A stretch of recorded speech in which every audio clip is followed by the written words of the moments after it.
I have a sort of advantage in the sense that I come from a school that is truly international, and our problem right now is how to become even more so. And that's truly what we've been doing. And so since Dr. Anwar has kindly asked me to talk a little bit about international studies and international political economy, this is precisely the courses that I teach. I'm in the Department of International Studies. I don't know if you all know the structure of the school. Thunderbird is based upon 3 pillars, which is world business, international studies, and modern languages. And I belong to the Department of International Studies. And we are currently working on the curriculum to strengthen the areas. And I just want to give you some feedback as to what our students are telling us and what even executives also are telling us. Most of the students who graduate come back and say, the greatest experience I've had is in international studies. And this is God's honest truth. That is international political economy experience. What do we cover in the international political economy? We deal with ideologies, showing the importance of ideologies, nationalism, Marxism is still around, by the way, for those who may have forgotten that. Although the Berlin Wall is down and what have you, China is still the largest communist country in the world. So we expose them to that, to liberalism, how it is, and what it means in real life. And we have them read pieces that come out even in the Financial Times, which just recently ran a special issue on ideologies and what it means. We deal with the transformation of the world and how we help them, look at the world not from this, ethnocentric or Europeocentric angle, look at the world in a broader perspective. We deal with the institutions, the World Bank, the IMF, and so on and so forth, and what it means, in terms of the North-South dialogue and the various issues that are faced, that international managers eventually have to face. We are more and more dealing with issues in intellectual property rights and how this is, what kind of problems people are facing in China or other countries. Because the world, if we're talking about one world, and so we have to learn how to tackle those questions. We deal with free trade. We making the students more aware of its importance and the differences in what the other side of the world is doing about trade. One of the really amazing courses that we teach are the regional business environment courses. I happen to teach the one on the regional business environment in East and North Africa.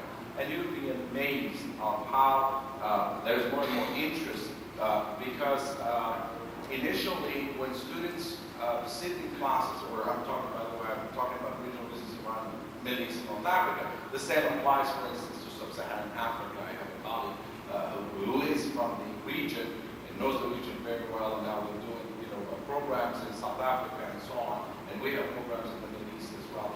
And you'll be amazed as to how a student comes the first day to class and how little they know about the region, and even about religious issues, religion, the importance of it, and so on and so forth. So this is really what is happening, the do's and don'ts, the history of the region, how important it is. 2 weeks ago, I don't know, it doesn't matter where you stand. When we were talking about bombing Iraq, I said, bombing Iraq, to me as a professor of history as well, is, bombing a part of world civilization.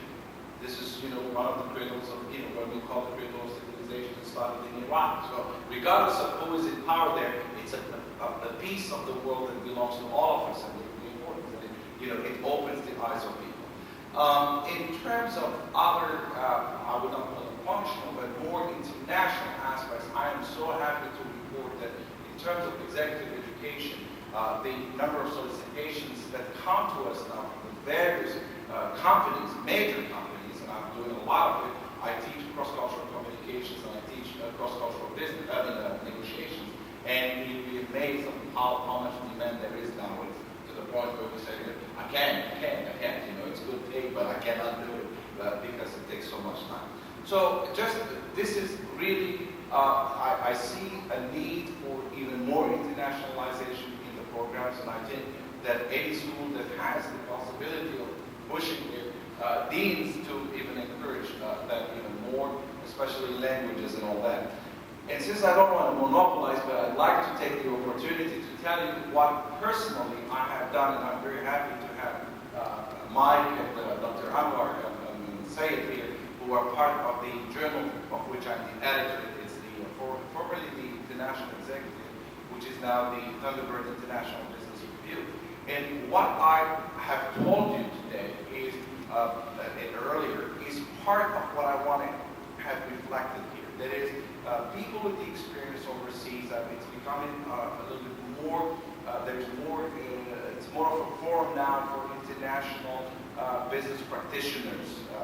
It's still an academic journal, but also we're trying to get those areas that I have spoken about reflected in the journal. So I'm soliciting more articles, for instance, in parts of the world that have traditionally been neglected, that is, giving them more of a coverage, dealing with it. I tell you, probably you are aware of the importance of Islamic banking, and I'm doing a special issue here. In fact, it's a colleague of yours, and Professor Henry, the Department of Government, a long-time friend, who is doing a special issue on Islamic banking. And there are quite a few billions of dollars that are circulating. By the way, City Hall has now an Islamic bank. So it's something that is growing, and many people are not even aware, even people in international business are not aware that this is something that is growing in importance, attracting a lot of business and so on and so forth. And this is precisely what we're trying to do. So that's basically my message to you, is that internationalization is extremely important. And when we talk about globalization, I think it's not just to use the buzzword, but truly to partake in it and to go out there and try to see what is happening, like Mike said, also in the other side. I mean, what it means for the Indonesians. From this part, maybe it's a catastrophe. From that part, it may not be the case, but it's very important that we expose our students to the realities of the other side. Very briefly,